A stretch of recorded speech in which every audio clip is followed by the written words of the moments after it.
bienvenue à tous. Ici l'image de l'Afrique et aujourd'hui dans le contexte d'une expansion de l'épidémie Ebola. On parle de la gestion transnationale d'épidémies comme Ebola, mais d'autres aussi, avec différents invités. Mais avant tout, connaissez-vous d'abord ce qu'est Ebola et quelques statistiques peut-être concernant cette épidémie. Je vous le fais en très peu de mots. D'abord, l'Ebola ou la maladie à virus Ebola ou alors la fièvre hémorragique Ebola est une maladie qui est très grave et mortelle, jusqu'à 90% de mortalité ou de 25 à 90%, avec 4 principaux sous-titres dans la région africaine, et on verra où la maladie s'est d'abord manifestée et qui a été transmise d'abord par des animaux, mais ensuite la transmission se fait d'homme à homme. Et la maladie est apparu dans 12 pays en Afrique, du moins.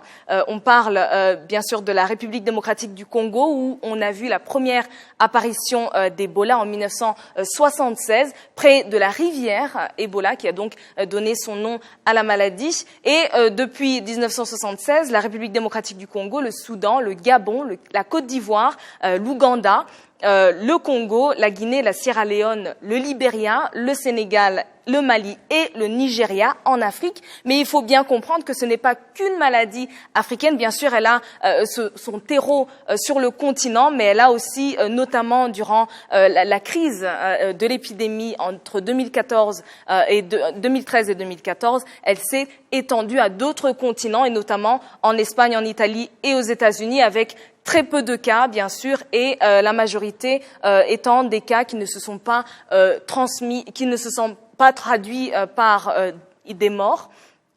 L'épidémie et les épidémies qui sont actives actuellement sont la République démocratique du Congo depuis 2018, qui est donc la 10e épidémie, et l'Ouganda, qui est une épidémie qui a commencé il y a juste quelques jours. Le plus d'épidémies se sont manifestées en République démocratique du Congo, avec 10 épidémies jusqu'aujourd'hui, et l'Ouganda 6 épidémies. On reviendra bien sûr sur ces chiffres.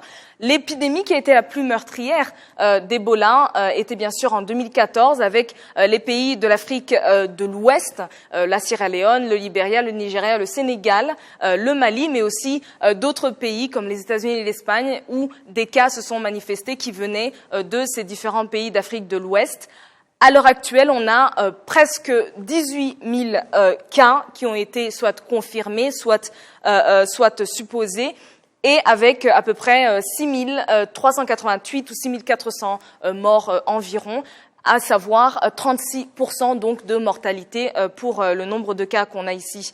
À l'heure actuelle, le Nigeria et le Sénégal ont été considérés comme des pays déclarés sans transmission Ebola à l'heure actuelle, et on a depuis 2018 et jusqu'à maintenant une épidémie assez complexe en République démocratique du Congo, qui en est à son 10e mois, et où on a plus de 1400 décès, avec plus de 2000 cas qui ont été notamment confirmés et qui ont été analysés par l'Organisation mondiale de la santé. Alors, qu'est-ce que Ebola? Quels en sont les symptômes clés? Fièvre, fatigue, des douleurs musculaires, des maux de tête, des maux de gorge, des vomissements, des diarrhées, des rougeurs sur la peau, des saignements. Et on verra que, bien sûr, ces différents symptômes ne sont pas nécessairement seulement des symptômes liés à Ebola, mais c'est la raison pour laquelle on demande à tous ceux qui auraient des symptômes même similaires de se rendre à une structure sanitaire la plus proche pour pouvoir vérifier et confirmer que ce n'est pas un cas d'Ebola. Malheureusement, et à l'heure actuelle, on a bien sûr des traitements, mais la majorité des traitements sont des soins de soutien pour atténuer les symptômes. Il n'y a pas de traitement complètement vérifié. On en discutera avec nos invités aujourd'hui, mais on a des premiers essais contrôles sur plusieurs médicaments depuis 2017-2018 en République démocratique du Congo, et un premier vaccin qui est encore expérimental et qui a un nom, comme vous le voyez, suffisamment compliqué pour ne pas tenter de le lire. Mais tout cela pour dire que voilà, c'est une maladie très complexe, avec une mortalité, comme on l'a vu, qui peut varier de 0% dans certains cas, très très peu de cas, jusqu'à 90%, qui est quand même un pourcentage assez élevé de mortalité suite à la maladie. Alors, comment est-ce qu'on gère une telle épidémie? Quels en sont peut-être les points les plus détaillés? On en discute tout de suite avec nos invités. Mais avant cela, j'aimerais qu'on jette un coup d'œil sur l'actualité et sur l'actualité de cette maladie, notamment en République démocratique du Congo, avec les 2 cas qui ont été confirmés, les 2 décès qui ont été confirmés en Ouganda. Et puis on revient tout de suite avec nos invités. À tout de suite. À Bwera, en Ouganda, chaque personne est contrôlée à l'aide d'un thermomètre. Le moindre accès de fièvre est synonyme d'examen plus poussé. Les autorités veulent éviter toute contamination. Après la mort d'une grand-mère et de son petit-fils du virus Ebola, leurs corps ont été enterrés hier soir. La situation est inquiétante, mais elle est aussi sous contrôle, car nous avons été préparés à cette situation. Nous sommes déployés sur le terrain dans chaque région, dans les centres de santé, pour surveiller les communautés.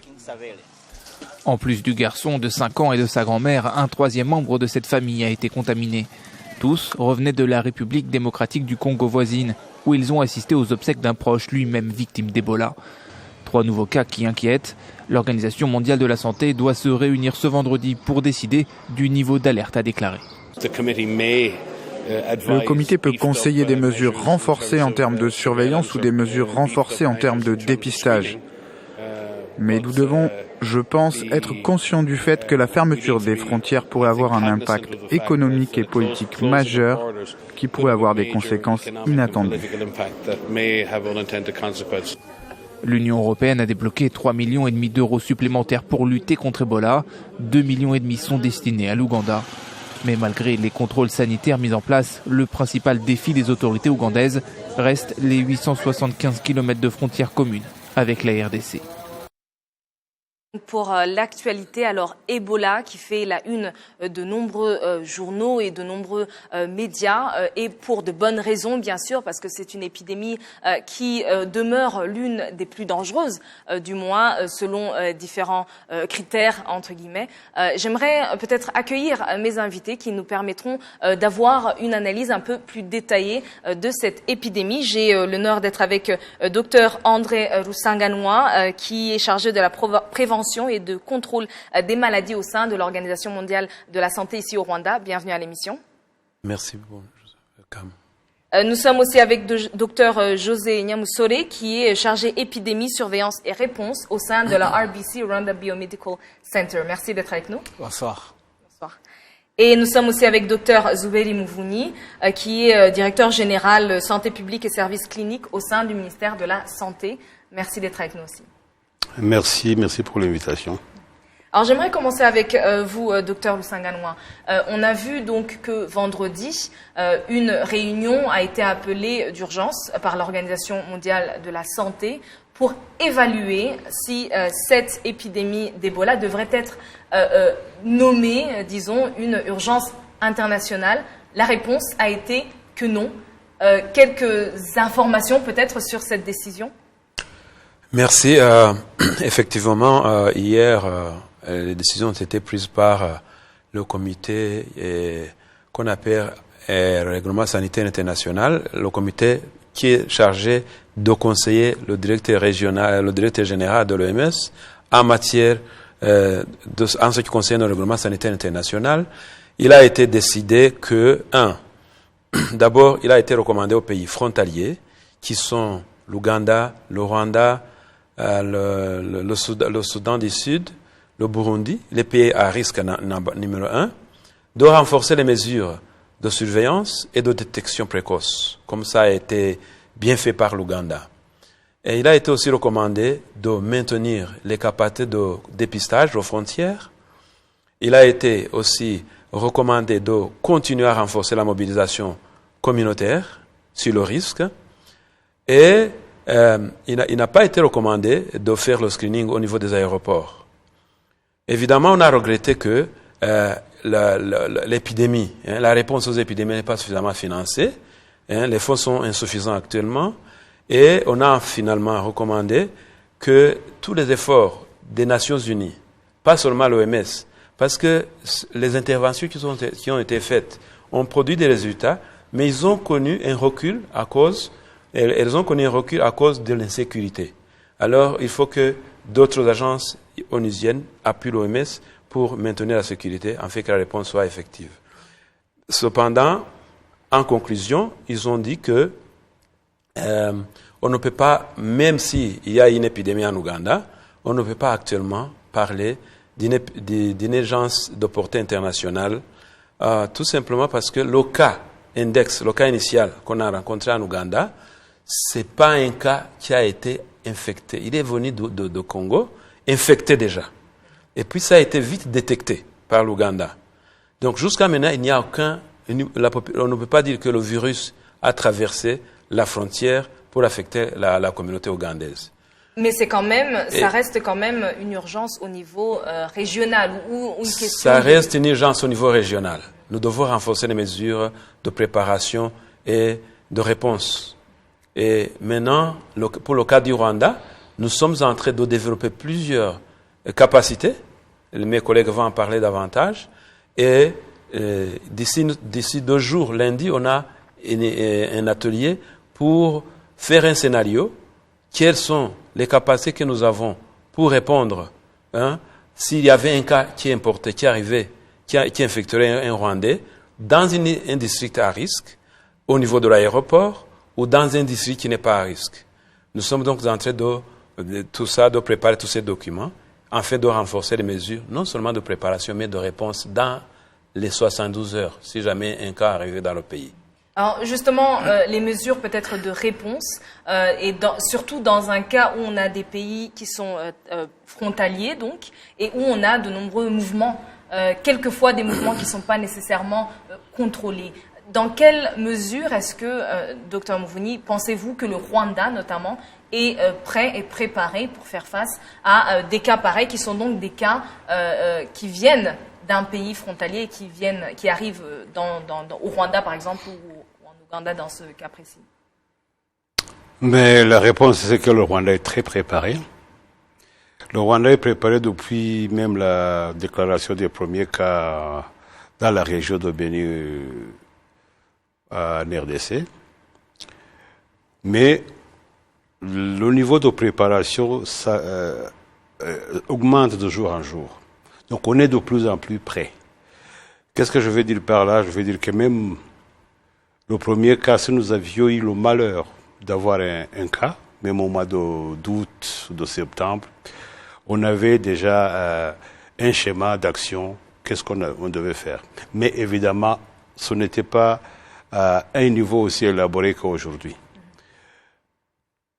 Aujourd'hui, nous sommes beaucoup plus près. Pourquoi? D'abord, commençons par le personnel, les personnels de santé qui seraient appelés à intervenir si jamais nous avions un cas. Et je tiens à répéter qu'on n'a pas encore de cas ici au Rwanda. Mais nous avons eu des alertes. Et les alertes que nous avons gérées en tant que telles, qui, heureusement, plus tard se sont avérées négatives. Peut-être mon collègue va aussi en discuter en détail. Mais qu'est-ce qu'on a fait concernant justement le personnel de santé?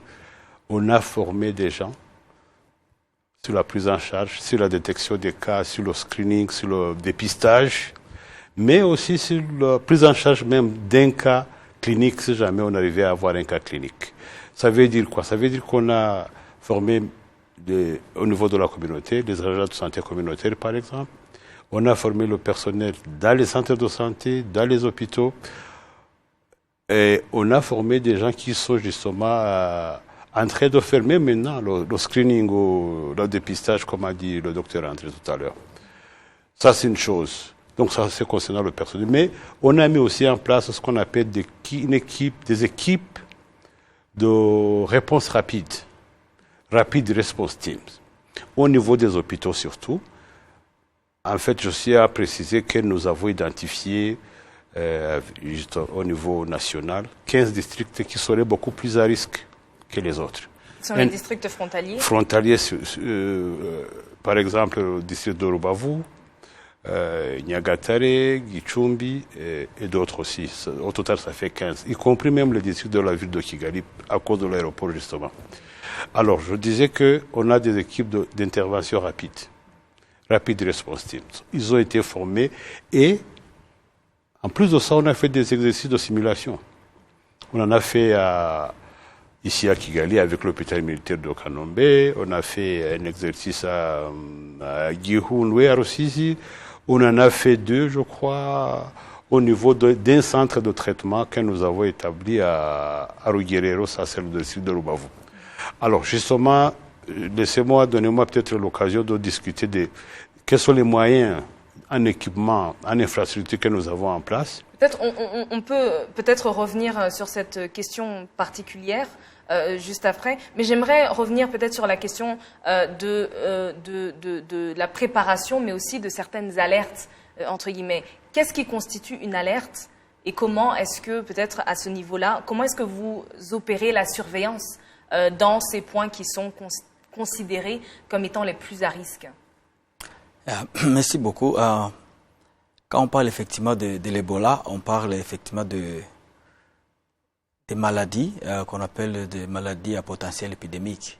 Et au Rwanda, nous avons un système qui existe depuis presque maintenant 12 ans, qui surveille chaque jour 23 maladies, y compris effectivement les fièvres hémorragiques dont l'Ebola fait partie. Et par rapport à cela, on a aussi un système électronique. Avant, on utilisait des papiers, des flash disques, des disquettes, mais on a amélioré jusqu'à développer un système électronique parce que tu peux pas surveiller les épidémies avec des moyens archaïques. On a développé un système électronique qu'on appelle Electronic Integrated Disease Surveillance and Response, qui est implémenté dans tous les hôpitaux du pays et centres de santé, ainsi que dans 150 cliniques privées. Et on a formé des gens, on a donné des outils. Et chaque jour, on reçoit des alertes de ces 23 maladies lorsqu'ils sont suspectés au niveau de centres de santé. Y compris aussi cet Ebola, ou aussi, même s'il faisait partie des 23 maladies, on a aussi développé un système un peu particulier qui est en train d'être aussi implémenté. Et c'est dans ce sens-là aussi qu'on s'est dit, OK, il y a un Ebola à Beni, qu'est-ce qu'on fait? Parce qu'il y a toujours un libre mouvement des populations et des biens. Et écoutez, tous ne te diront pas que je viens de Beni. C'est-à-dire ce qu'on a fait, on a mis en place 3 mécanismes de surveillance et pour lesquels effectivement on demande toujours à la population d'adhérer, de participer, de donner l'info, d'être aussi sincère parce que un cas, ça sera un cas pour tout le pays. Et on ne sait pas qui ça sera, ça peut t'affecter toi, ta femme, tes enfants, ta famille peut y passer. C'est-à-dire on demande effectivement que les gens puissent nous dire la vérité. Et c'est là qu'on a effectivement, à part la surveillance qui existait au niveau des hôpitaux qui est là chaque jour, on a aussi mis en place un système communautaire. Comme mon collègue l'a dit, on a formé autour de plus de 20 000 agents de santé communautaires dans les 15 districts qu'on a identifiés comme potentiellement à risque. On les a formés, on les a donné tout le matériel qu'il faut et où ils peuvent lire et identifier un cas. On a aussi mis en place un mécanisme de screening au niveau des frontières parce qu'on s'est dit, à la frontière, c'est comme une grande barrière avec des grillages qui laissent passer qui ne laissent pas passer que des gros poissons. Mais il y a des petits poissons passent. C'est-à-dire, comment définir ça? C'est-à-dire, quelqu'un qui a de la fièvre, ça sera facile. Mais s'il n'a pas de la fièvre, il va quand même passer. Et il va se trouver quelque part dans un village. Et s'il a un problème là-bas, comment on peut le savoir? Et c'est justement ça le problème, c'est que dans le cas d'Ebola, les symptômes, à part la fièvre qui est peut-être la plus visible, mais on peut avoir de la fièvre pour tellement de maladies, comment est-ce qu'on crée un système de surveillance qui peut peut-être prendre les cas d'Ebola particulièrement et non pas la malaria, la fièvre typhoïde ou même la grippe finalement? Oui, c'est là qu'effectivement, épidémiologiquement, chaque maladie qu'on surveille a ce qu'on appelle une définition des cas. Et les définitions des cas, on dit qu'il est standard, c'est-à-dire que tu sois à l'ouest ou au nord, au sud ou au centre, c'est défini de la même manière. Et pour l'Ebola, on a au moins 4 définitions. C'est-à-dire il y a le cas alerte. Et le cas alerte, comme nous la définissons aujourd'hui, c'est-à-dire toute personne qui a de la fièvre à la frontière et qui vient d'un pays qui a été déclaré ayant l'Ebola. Ça, c'est un cas alerte. Mais il n'est pas encore suspect.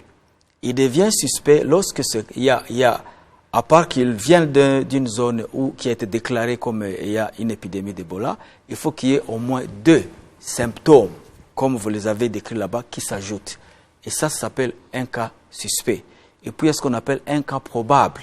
C'est-à-dire quelqu'un qui meurt d'une mort subite, inopinée, inexpliquée, et qui a eu une histoire d'un voyage dans les 21 jours dans le pays endémique où il a participé soit à un enterrement. Un problème, c'est un cas de décès où tu ne pourras pas tester, mais tu as une histoire. On te dit qu'il a voyagé, il a participé à un enterrement dans les 21 jours dans le pays où il y a un risque. Et puis, il y a un cas maintenant confirmé. C'est un cas où tu l'as suspecté et tu as testé et il est confirmé. Ce sont en fait les 3 définitions qui nous aident. Et au niveau de la communauté, chez les agents de santé communautaire, c'est-à-dire c'est toute mort subite et inexpliquée. Dans la communauté, on le prend, donc on prend tout. C'est une définition qui est ce qu'on appelle sensitive. C'est-à-dire c'est comme tu ramasses tout et après tu vas filtrer. Donc il y a des définitions en communauté, au niveau des alertes, au niveau des portes d'entrée, il y a une définition, et au niveau des hôpitaux, il y a aussi une définition.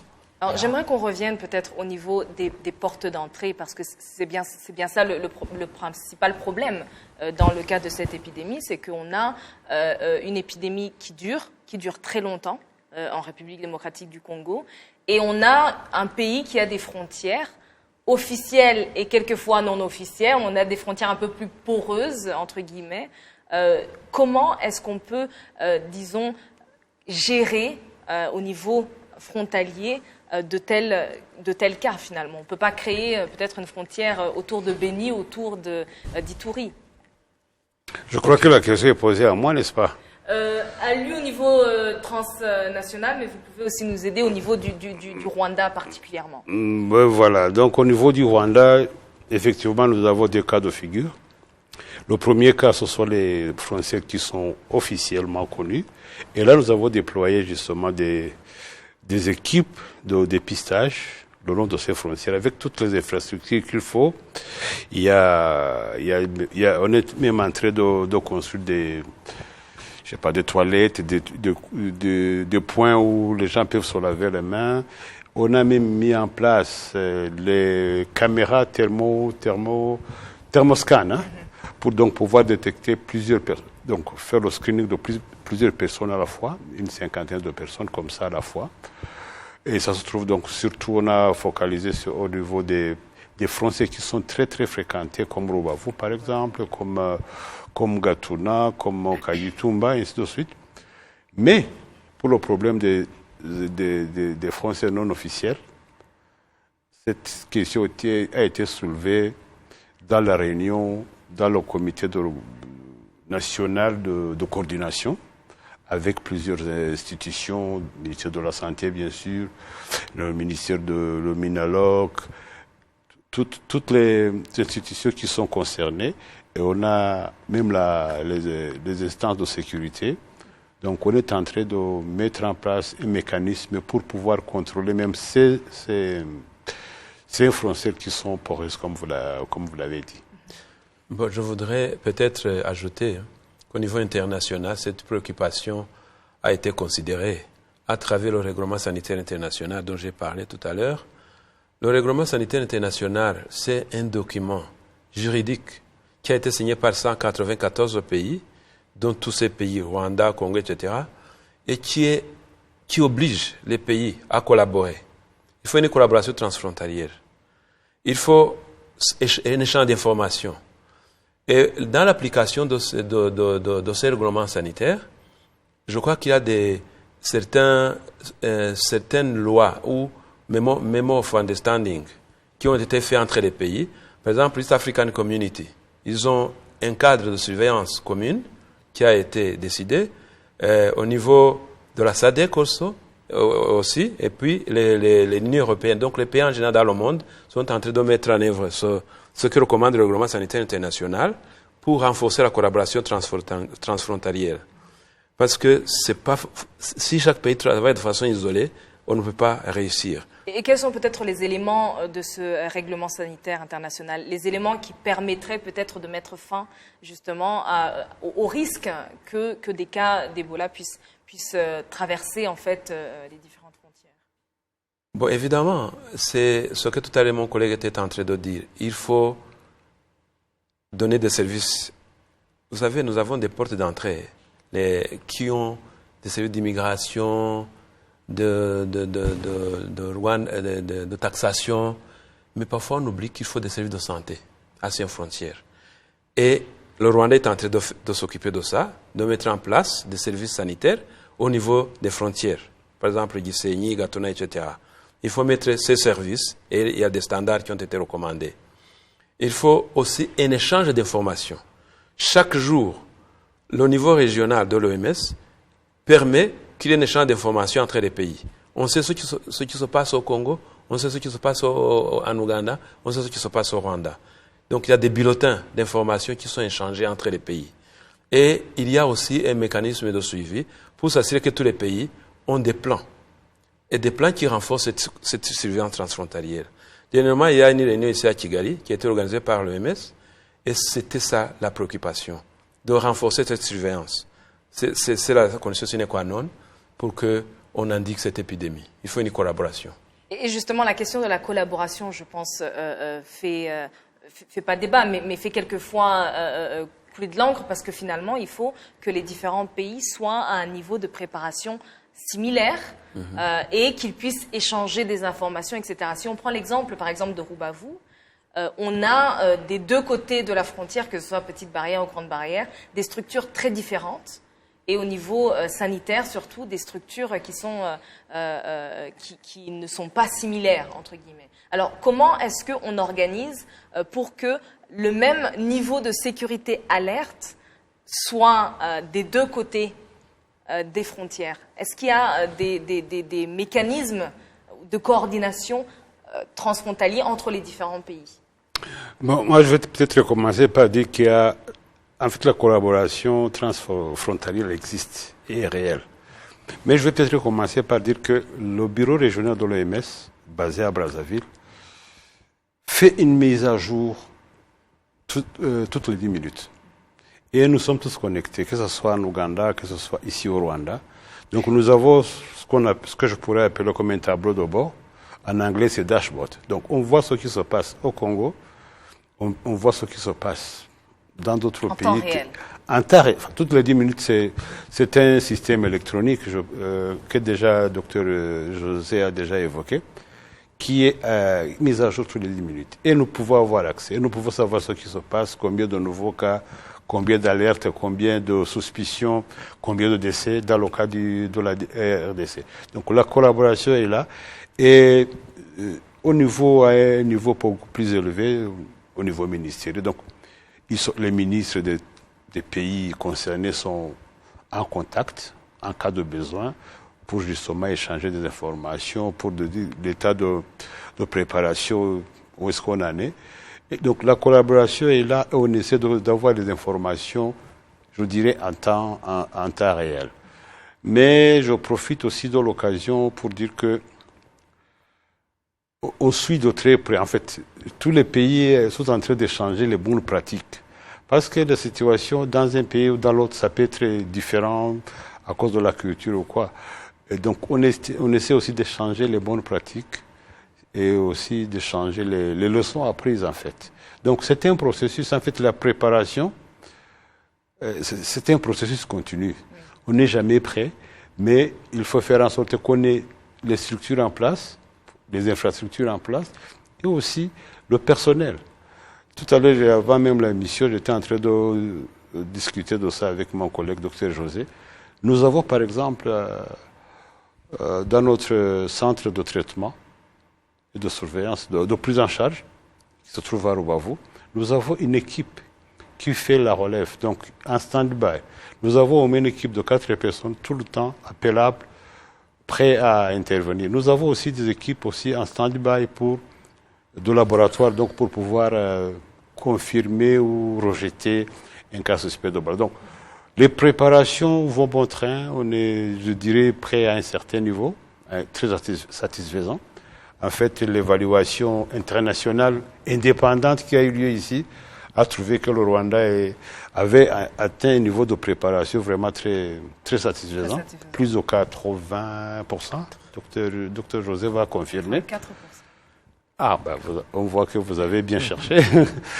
Mais est-ce que des décisions comme celle de l'OMS qui a été prise hier, de faire de l'Ebola une urgence mais pas internationale, est-ce que ça affecte votre niveau de préparation? Est-ce que ça a une... Parce que par exemple, la recommandation de ne pas nécessairement faire de screening à l'aéroport... Mais vous savez, tout ce qui est important, c'est d'être très prêt. Que ce soit reconnu, que ce soit déclaré une urgence internationale ou pas, notre rôle à nous, notre devoir en tant que ministère de la Santé et de nos partenaires, c'est d'être prêts. Et nous faisons tout ce qui est possible en matière d'infrastructure, en matière de formation du personnel nécessaire, en matière des réactifs, des produits dont on aurait besoin pour, par exemple, le laboratoire. Donc, on doit être prêt, que ce soit... écoutez, ne nous voilons pas la face. Quand même, la région, l'épicentre se trouve pas très loin d'ici. C'est peut-être 400 km. Et c'est Kasese, en Ouganda, là où on a détecté justement les cas d'Ebola en provenance de la RDC. C'est entre 350 et 400 km. Ça fait 3 heures à 4 heures de nos frontières. Donc, nous devons être prêts. Nous n'avons pas le choix et nous faisons tout ce qui est possible pour être prêts. Parfait. Revenons peut-être sur la maladie elle-même. On sait qu'en République démocratique du Congo, elle en est à son 11e mois, si mes chiffres sont corrects. C'est une longue période en termes d'épidémie et on a peut-être des estimations qui disent que ça pourra encore durer encore 2 ans. Je ne sais pas si mes chiffres sont corrects. 1 à 2 ans. Pourquoi? 1 à 2 ans, oui. En fait, chaque épidémie, c'est pourquoi on dit toujours, on n'arrive jamais à connaître une épidémie. Parce que après l'épidémie de l'Afrique de l'Ouest, tout le monde pensait que cette fois-ci, on a un peu découvert cette maladie qui apparaissait plusieurs fois de manière sporadique.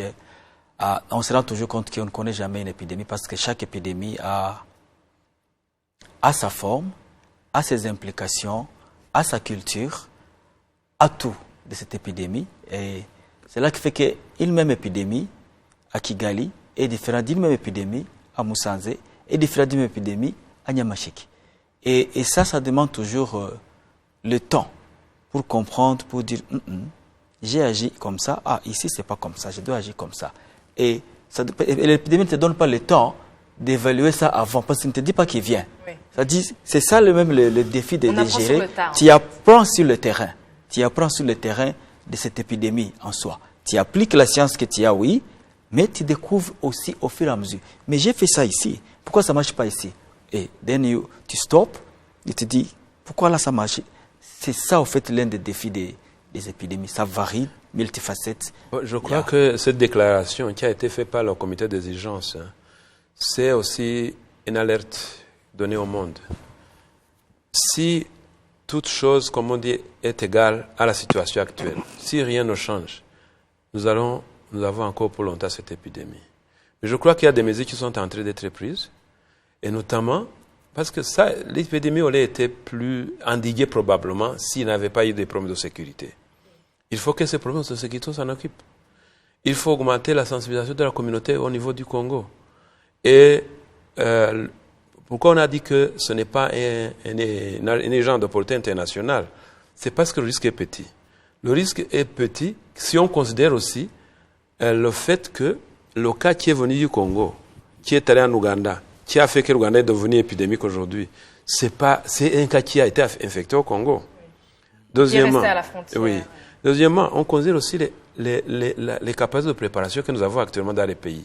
Ils ont énormément progressé. Le Rwanda est à 84%, comme vous le dites, il est devenu de 40 à 59. Oui. L'Ouganda aussi a un bon niveau. Ils sont venus de loin. Évidemment, d'autres pays sont en train d'avancer. Donc, on considère ces capacités de préparation. Et on trouve que si jamais il y avait une importation de cas, la réponse serait rapide. Le contrôle serait rapide. Mais dans le cas peut-être de l'épidémie qui se passe en République démocratique du Congo, on a bien sûr, comme vous l'avez mentionné, le problème des conflits.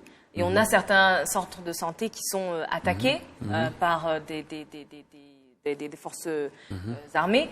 Mais on a aussi le problème des mentalités des populations qui n'ont pas encore la volonté peut-être de se rendre vers les structures de santé. Ça en fait peut-être une épidémie particulière. Comment est-ce qu'on peut faire face dans ce cas pour finalement endiguer? Bien sûr, on peut garder ça en République démocratique du Congo, mais idéalement, on voudrait que l'épidémie disparaisse. Alors, quels sont peut-être comme vous venez de le dire, la clé pour contrôler toute épidémie, la première clé, c'est d'abord la communauté, la participation de la communauté. Parce que comme je l'ai dit, tout se passe au niveau du ménage.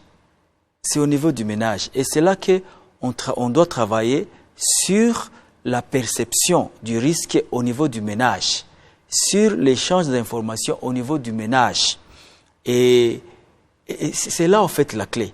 Parce que s'il y a quelqu'un qui est malade dans une famille, est-ce que la famille est prête pour donner l'information? Et c'est comme ça qu'on prépare la communauté dès le départ. Même avant que l'épidémie ne vienne, pendant l'épidémie et après l'épidémie, parce que toujours après une épidémie, viendra une autre épidémie. C'est-à-dire la clé pour le contrôle, pour la détection et même pour la riposte, c'est la sensibilisation communautaire, la mobilisation communautaire pour qu'elle fasse partie de la riposte. Et peut-être toujours dans le cas d'une épidémie si vous permettez, j'aimerais vraiment bien insister sur le rôle de la communication.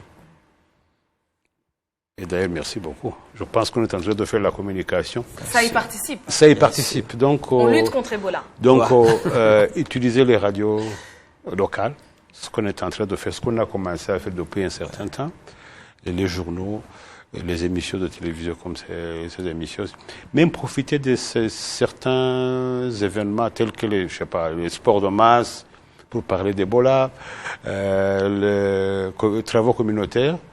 Ça c'est très important. En fait, c'est une des clés de réussite donc, pour pouvoir contrecarrer l'Ebola. Mais aussi, il y a les mesures générales d'hygiène. Se laver les mains. Éviter toute contamination provenant d'un contact qui ne serait pas hygiénique, je dirais. Donc, tout ça, c'est important. Ce sont les messages qu'on essaie de passer à la population à travers différents canaux. Ça peut même être à la messe. Les religieux sont en train aussi d'aider, de contribuer justement à la sensibilisation, à l'éducation. Et ça, je dis ça, c'est ce que nous faisons au Rwanda. Donc il y a plusieurs piliers en fait. Bien que la lutte est multisectorielle et multidimensionnelle. C'est pour ça qu'on a justement parlé tout à l'heure de ce comité national de coordination où tout le monde se retrouve finalement. Mais ça c'est très très important. Et encore une fois, merci. Vous contribuez aussi à passer le message. Tout le plaisir. L'image de l'Afrique lutte contre Ebola. J'aimerais peut-être revenir sur deux groupes qui m'ont paru comme étant quand même plus touchés, entre guillemets, ou touchés de manière un peu, je dirais pas injuste, parce que c'est les enfants et les femmes enceintes. Hein? Les femmes enceintes, mais aussi les travailleurs dans le secteur de la santé, qui sont infectés dans le cadre finalement de la prise en charge des malades, mais aussi les femmes parce qu'elles s'occupent des malades, elles s'occupent des morts, etc. Et les enfants. Comment est-ce que vous offrez peut-être une réponse particulière pour ces groupes-là? Ok, on a pensé à ces groupes. Effectivement, le personnel, les prestataires de soins qui travaillent dans les hôpitaux et les centres de santé sont des personnes exposées. Parce que, comme mon collègue José l'a dit, la maladie Ebola a des symptômes similaires aux autres maladies que nous rencontrons dans nos pays, comme la malaria. Le principal symptôme, c'est la fièvre. Donc, quand le prestataire reçoit un patient, s'il ne fait pas attention, il va croire qu'il a affaire à quelqu'un qui a le paludisme, alors que c'est peut-être Ebola. Il faut protéger cette personne. Et le pays, le Rwanda en particulier, a pensé à cela et on a mis en place, on a des équipements et du matériel de protection. On a formé les prestataires de soins dans tous ces hôpitaux à risque pour savoir comment se protéger, comment prévenir. C'est ce qu'on appelle en anglais IPC, mais en français, je pourrais traduire par la prévention de l'infection, la prévention et le contrôle de l'infection. Donc, ces mesures sont en place.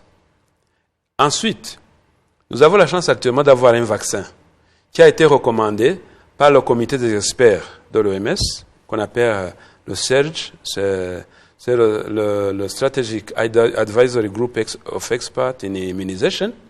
Ce groupe a recommandé le vaccin qu'on est en train d'utiliser, qu'on est en train même d'appliquer au Rwanda.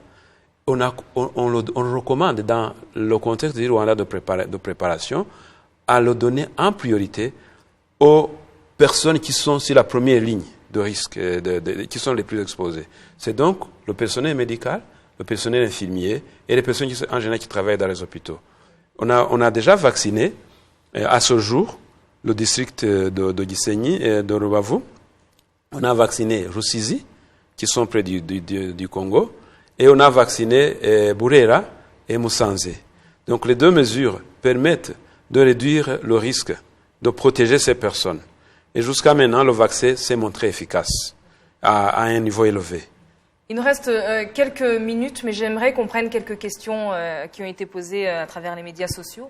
Et d'abord la question de Jean-Marcel Ndougoutse qui est liée justement à ce que vous dites, la préparation et la protection des agents de santé. Est-ce que ces matériels de protection sont suffisants dans les hôpitaux pour protéger les agents de santé qui interviennent? Ça doit être une réponse une question à RBC ou Mini-Santé.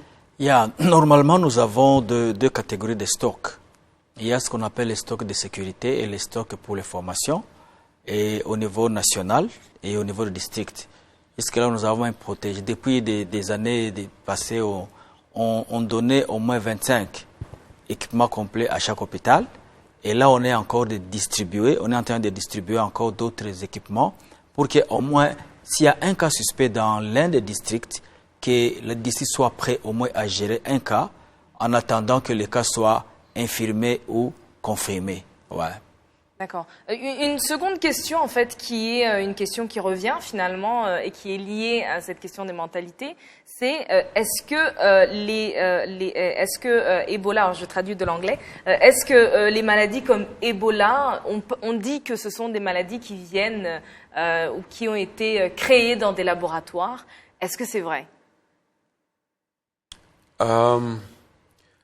Il y a des évidences que le virus vient des chauves-souris. Les chauves-souris sont des porteurs sains. Mais avec les excréments, ils peuvent infecter les animaux. Et aujourd'hui, il y a de plus en plus de proximité entre l'homme et la faune sauvage.